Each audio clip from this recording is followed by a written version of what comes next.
Halo,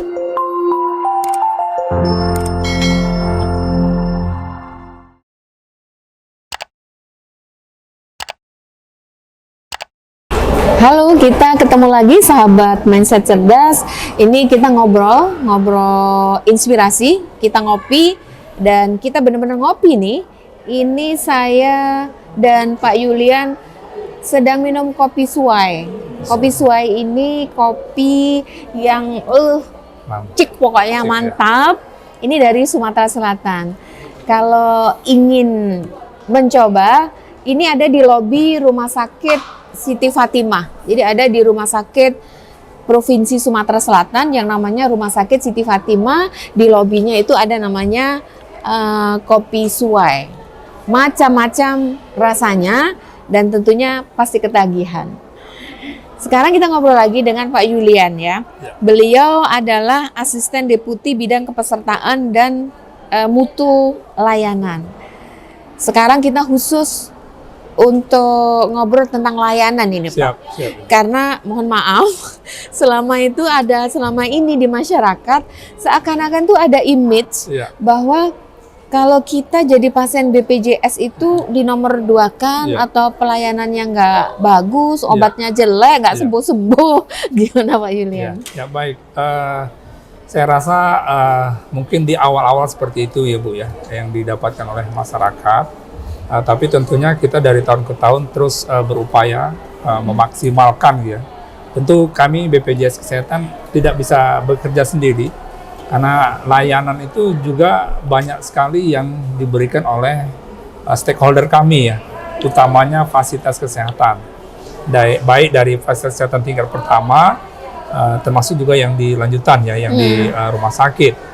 Nah tentu memang untuk pelayanan ini kita harus berkolaborasi Bu, memberikan mutu layanan, karena layanan prima itu kan bukan hanya diberikan oleh BPJS Kesehatan, juga harus termasuk oleh pemberi pelayanan kesehatan. Saya rasa itu memang selaku pelayan publik ya, jadi kami berharap kepada stakeholder kami, FKTP maupun FKRTL, berikanlah pelayanan terbaik pada masyarakat, karena memang salah satu kewajiban kita selaku pelayan publik untuk memberikan pelayanan terbaik. Apakah semua rumah sakit dan pelayanan kesehatan di semua wilayah itu menjalin kerjasama dengan BPJS, Pak? Iya, sampai saat ini untuk di Provinsi Sumsel ada 832 FKTP, Bu. Yang terdiri dari puskesmas. Kalau puskesmas FKTP itu fasilitas kesehatan tingkat pertama. Ya, jadi itu seluruh puskesmas wajib ya, milik pemerintah. Nah, kalau untuk dokter praktek perorangan itu yang disebut dengan dokter keluarga. Ya, dokter keluarga itu. Dan satu lagi klinik, Bu. Klinik, hampir semua klinik juga sudah bekerja sama. Memang ada beberapa yang belum bekerja sama, namun ke depan kami akan lebih optimalkan lagi, sehingga nanti ini kan akses ya. Akses itu juga akan mempengaruhi mutu. Jadi bagaimana mudah mengakses layanan itu kan akan mempengaruhi mutu layanan juga seperti itu. Untuk rumah sakit kita ada 80 rumah sakit. Kalau rumah sakit pemerintah memang secara otomatis, namun rumah sakit swasta hampir sebagian besar sudah bekerja sama dengan BPJS Kesehatan. Jadi bagi peserta BPJS, sahabat Mindset Cerdas, kalau kita berobat di pelayanan tingkat pertama, itu sekarang tidak harus pagi ya. Kita bisa juga berobat ke praktek dokter sore. Itu kita bisa pakai kartu ataupun keanggotaan kepesertaan BPJS. Bukan berarti kalau BPJS itu harus hanya ke puskesmas, tetapi kita juga bisa memanfaatkan dokter praktek tadi, dokter keluarga, klinik sebagai pelayanan tingkat pertama. Betul. Kemudian kalau di tingkat pertama tidak bisa teratasi, maka ini akan dirujuk ke tingkat berikutnya. Ke tingkat D dulu atau ke rumah sakit C atau D, Bu? C atau D. Oh, itu setara ya? Setara, C atau D.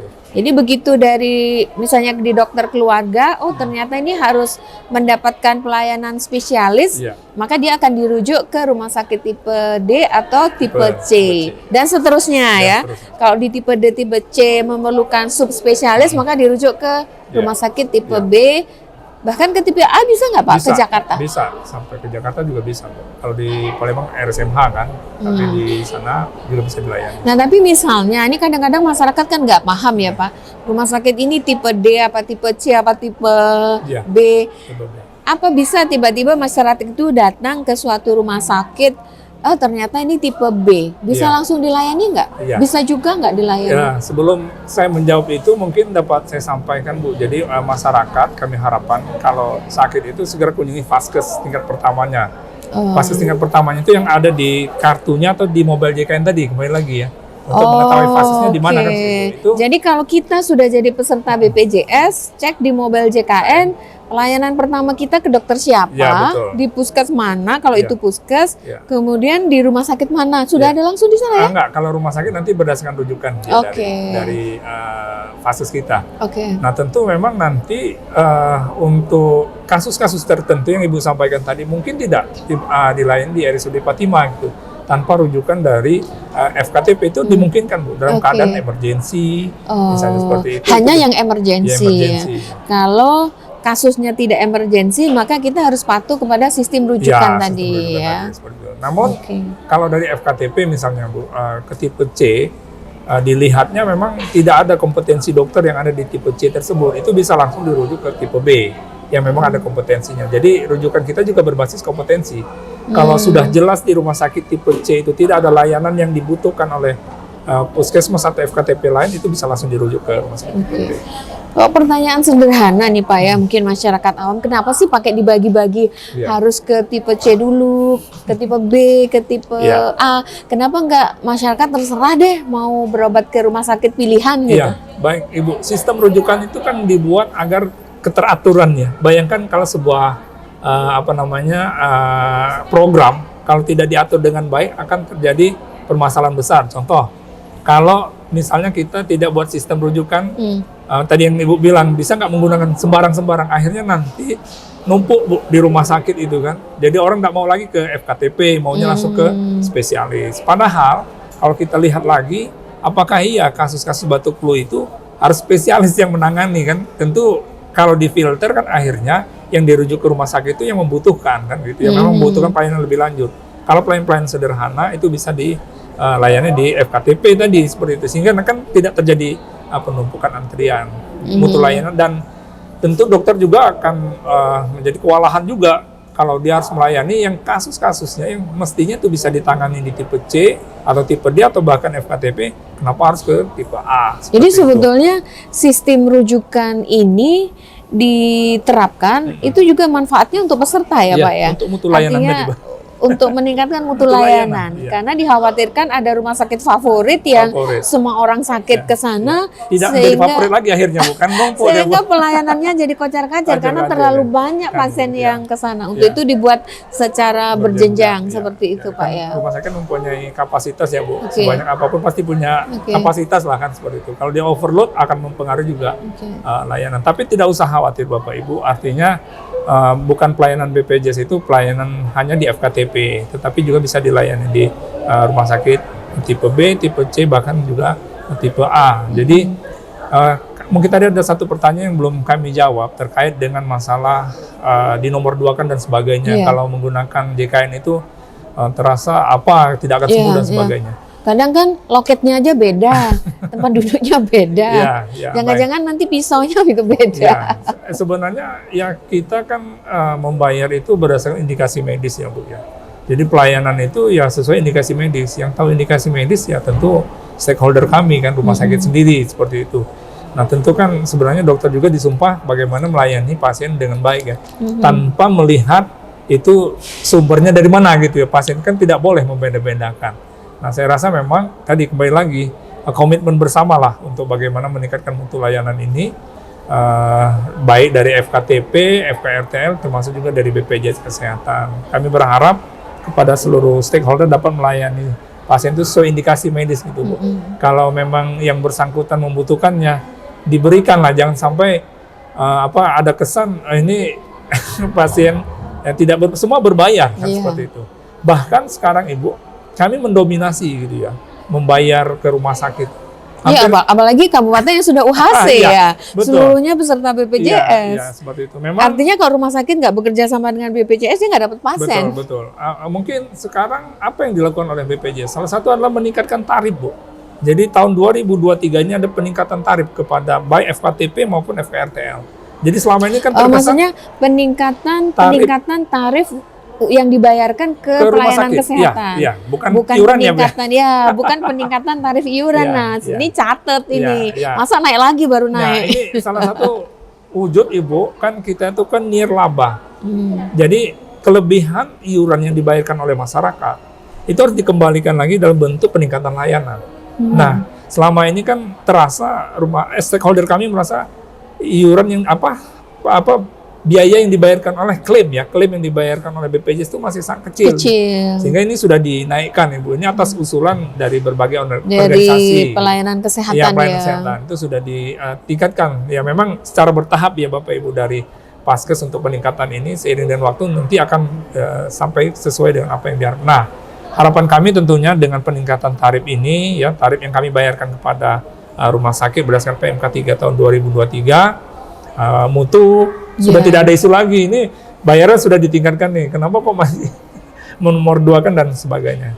Karena apa? Bapak Ibu, hampir 80% Ibu dapat kami sampaikan income-nya rumah sakitnya dari peserta JKN. Contohnya aja, iya ya Bu ya. Contohnya aja di Sumsel kepesertaan sudah 90%. Artinya kalau ada rumah sakit yang nggak kerja sama dengan BPJS ya nggak dapat. Dia cuma kebagian 10% dong yang swasta. Jadi yang sudah dapat tolong diberikan layanan terbaik gitu, biar pasiennya nggak lari ke rumah sakit. Ini masalah obat nih Pak. Kan ini dulu terutama ya, mungkin kalau sekarang itu image dari pelayanan BPJS sudah berubah lah ya, sudah lebih bagus. Tetapi masih ada di sebagian kecil masyarakat yang bilang kalau berobat dengan BPJS tuh obatnya itu aja dan nggak sembuh-sembuh gitu. Baik, sebenarnya yang lebih pas itu menyampaikan dari kan ada formula yang sudah ditentukan oleh BPJS kan Pak. Artinya fasilitas pelayanan kesehatan itu tidak bisa bebas untuk meresepkan, tetapi harus mematuhi ada daftar obat yang memang sudah formulanya disiapkan oleh BPJS. Iya, namanya sebenarnya formularium nasional. Yang membentuk itu dari Kementerian Kesehatan, Bu. Karena yang meregulasi aturan main termasuk tarif tadi itu dari Kementerian Kesehatan. Kami operator sebagai regulator. Regulator kami operator menjalankan saja kan seperti itu. Ya tentu kami paham regulator pasti waktu menentukan Pornas itu sudah melibatkan para ahli, artinya dan menyesuaikan dengan tarifnya dikali. Ya tetapi bukan berarti, karena kan kadang-kadang gini Pak, oh ternyata ada nih obat yang harus dibeli karena nggak ada di formula BPJS itu. Iya, gitu. Sebenarnya begini Bu, sudah dijelaskan di Perpres 82 itu tidak boleh ada iur biaya. Jadi selagi pasien sesuai indikasi medis ya harus diberikan. Kalau seandainya obatnya tidak ada di daftar formula obat BPJS, sebenarnya kita mendorong bagaimana rumah sakit itu membuat clinical pathway ya. Jadi acuan bagi dokter itu, ini memang ya dikembalikan lagi kepada Paskes sendiri gitu Bu, agar diatur gitu, jangan sampai tidak diatur. Dan situ ada namanya komite medik ya. Apakah pengobatan terapi yang diberikan itu sudah sesuai dengan clinical pathway yang dibuat? Karena kalau tidak dibikin clinical pathway itu akan menjadi liar Ibu. Karena kita kan harus berbasis evidence base ya terkait dengan pengobatan itu. Tanda kutip tidak dari karena kita tahu lah sebenarnya kondisi sekarang itu ada juga tanda kutip gitu ya. Harapan kita kalau di JKN memang nggak bisa main-main lagi Bu. Memang benar-benar indikasi medis, obat yang diberikan itu sudah diukur oleh tenaga ahli memang mumpuni gitu ya. Obat-obat yang harus mungkin bisa dikaji ulang apakah obat yang Ibu sampaikan tadi betul-betul dibutuhkan atau apa yang dibutuhkan ini perlu. Kalau memang itu benar-benar dibutuhkan itu bisa diusulkan Bu. Ada nggak limitasi gitu, batasan-batasan pelayanan? Oh ini bisa di cover oleh BPJS, ini enggak misalnya. Ya sebenarnya kan tentunya tidak semua penyakit bisa di cover kan Pak? Iya. Misalnya operasi tulang misalnya. Kan seperti pen atau scrub itu hanya di cover sekian juta. Artinya selebihnya pasien harus membayar sendiri. Iya, memang secara umum ya memang itu tercover gitu Bu ya. Memang ada beberapa hal yang masih dalam bentuk bantuan. Nah, kalau untuk obat clear semua tercover Bu. Tidak ada obat ini di cover ini tidak, itu semua tercover ya sesuai dengan indikasi medis. Tetapi kalau untuk protese yang Ibu sampaikan tadi, alat bantu itu memang dia dalam bentuk budget gitu ya, akan misalnya nanti 1 juta gitu ya yang di cover, selebihnya memang jadi tanggung jawab daripada peserta JKN. Kalau itu boleh kan, Ya. walaupun kan tadi disampaikan tidak boleh peserta itu ada Iur biaya. ya, Iya. mengeluarkan uang, Iya. padahal dia peserta BPJS. Iya. Tapi kalau itu nggak di cover ya memang harus keluar, udah operasi nanti nggak ada proteksinya Iya. gimana Iya, gitu betul. kan. Ada dibantu, cuman dia dalam bentuk bantuan gitu, berapa juta kan seperti itu. Itu pun yang dibayarkan ke rumah sakit kan, tidak diklaim, tidak ada sistem klaim Iya. kepada masyarakat. Berarti masyarakat tidak perlu ragu lagi terhadap kualitas mutu pelayanan yang diberikan oleh rumah sakit, Iya. fasilitas pelayanan kesehatan yang melayani peserta BPJS. Seperti tadi telah disampaikan oleh Pak Yulian bahwa semua formulanya itu dirancang dan dikaji oleh para ahli. Iya. Yang ada itu mungkin hanya rumor atau Iya. hoak-hoak. Tapi saya kadang heran nih Pak Yulian. Justru ada masyarakat yang menengah ke bawah ya, yang dia punya PBI pemerintah, tapi dia nggak percaya gitu. Justru dia inginnya bayar sendiri, walaupun dia susah payah, hutang dan lain sebagainya. Iya. Ini gimana cara ngatasi mindset yang seperti ini? Ya, sebenarnya kita lihat lagi, Bu. Apakah betul yang bersangkutan itu PBI ya? Karena biasanya kalau PBI itu tanda kutip menerima gitu kalau dia diberikan bantuan kan seperti itu. Ya, kembali lagi sebenarnya pelayanan kesehatan itu harus dipercayakan kepada memang ahlinya itu kan fasilitas kesehatan kan. Memang yang menjadi tantangan kita sekarang ini kan ada informasi yang asimetris ya. Iya. Karena memang hanya medis yang paham, sedangkan masyarakat awam tadi mempunyai asumsi-asumsi gitu ya. Padahal sebenarnya tenaga ahli tadi sudah menyiapkan dengan regulasi yang ada, sehingga tidak perlu khawatir lagi. Ini nggak main-main gitu. Ini program-program negara kan, nggak mungkin negara akan tanda kutip ini ya Bu, tidak memberikan pelayanan terbaik pada masyarakatnya, misalnya hanya memberikan obat yang kelasnya rendah dan seterusnya tadi. Seperti itu sih sebenarnya. Ya padahal dia punya kartu atau punya jaminan bahwa dia peserta BPJS, tapi dia datang ke fasilitas yang kerjasama dengan BPJS, tapi dia milih bayar sendiri. Sementara sebetulnya kalau dilihat secara ekonomi itu susah lah seperti itu. Ya, mungkin nanti kami akan. Tapi mungkin itu pengetahuan kali ya Pak ya. Bisa jadi pengetahuan. Karena pengetahuan di level menengah ke bawah itu kan tidak simetri dengan pengetahuan yang memang sudah paham, yang tingkat menengah ke atasnya seperti itu. Ya, memang kami terus berupaya untuk memberikan informasi kepada masyarakat, pengetahuan. Tentunya kami berkolaborasi dengan Vaskes, Bu. Karena Vaskes yang di ujung tombak bisa menginformasikan tentang edukasi masalah pelayanan kesehatan kan seperti itu. Karena yang paling tahu tentang pelayanan kesehatan ya fasilitas kesehatan kan.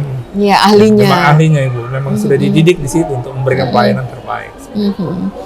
Dan juga memang kalau kata orang Palembang tuh intinya itu sesuai dengan yang diberikan sesuai dengan biaya yang diterima. Jadi memang alhamdulillah kalau BPJS sudah meningkatkan tarif untuk rumah sakit, untuk pemberi pelayanan. Nah, kemudian di pelayanan tingkat pertama, untuk puskesmas, dokter keluarga, itu kan dibayar oleh BPJS kapitasi per kepala ya Pak ya. Sakit tidak sakit, puskesmas dan dokter keluarga diberikan biaya atau anggaran dari BPJS yang tetap setiap bulannya. Nah kalau yang sakitnya sedikit, itu digunakan untuk apa uang ini Pak? Baik, sistem kapitasi itu kan sebenarnya untuk mengajak bagaimana Vaskes itu bisa memberikan pelayanan terbaik gitu ya. Harapannya kalau bisa ya semua peserta yang terdaftar sehat kan Bu. Kan harapan semua orang kan gitu. Artinya uang tersebut bisa digunakan untuk kegiatan promotif, preventif seperti itu. Jadi sisa kapitasi itu ya dimanfaatkan maksimal oleh Vaskes seperti itu. Karena kami tidak mengatur lagi kan seperti itu. Artinya kalau dia menjaga dengan baik peserta terdaftarnya, itu akan juga bermanfaat bagi dia. Beda dengan dia membiarkan. Artinya membiarkan di sini misalnya upaya promotif preventifnya misalnya nggak maksimal gitu. Dia hanya fokus kepada kuratif gitu ya.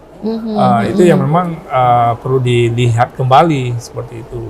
Jadi mendorong bagaimana juga masyarakat kan merasa kalau ada kepedulian dari pada Vaskesnya untuk memberikan edukasi dan seterusnya itu. Artinya sebetulnya uang iuran yang dibayar oleh peserta ke BPJS yang di pelayanan tingkat pertama kalau tidak terpakai bisa dikembalikan kepada peserta melalui bentuk kegiatan promotif, preventif, mengajak hidup bugar dengan senam-senam kebugaran, senam kehamilan dan lain-lain seperti itu ya Pak ya. Siap.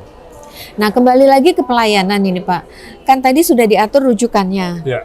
Kemudian tidak boleh langsung ke rumah sakit tipe B kecuali emergensi. Iya, emergensi. Melahirkan itu masuk emergensi nggak? Masuk, Bu.